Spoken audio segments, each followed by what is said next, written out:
কি অবস্থা? তোমরা সবাই কেমন আছো? আশা করি অনেক ভালো আছো। আর আমি তো তোমাদের ভালোবাসায় অনেক ভালো আছি।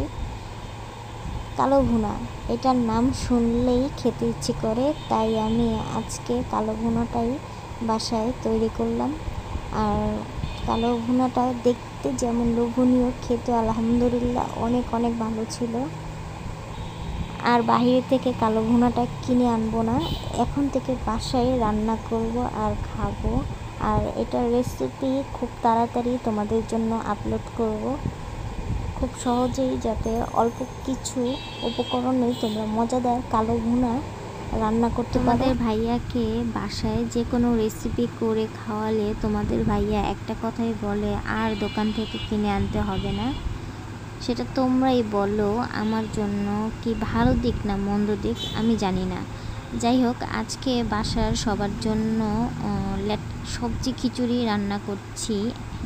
একেবারে শুকিয়ে ফেলবো না, আবার একেবারে ঘন করব না, মোটামুটি রাখবো। আর সবজি খিচুড়ি আমি খুব ভালোই রান্না করতে পারি, ভর্তা ছাড়াই শুধুই খাওয়া যায়। আর বৃষ্টির সময় তো খিচুড়ি মাস্ট খেতেই হবে, আর সাথে যদি থাকে কালো ভুনা তাহলে তো আর কোনো কথাই নেই। এখানে 3 ধরনের ডাল, 5 রকমের সবজি মিক্স করা আছে, সাথে অনেকগুলো পেঁয়াজ, রসুন, কাঁচামরিচ, ধনেপাতা আছে।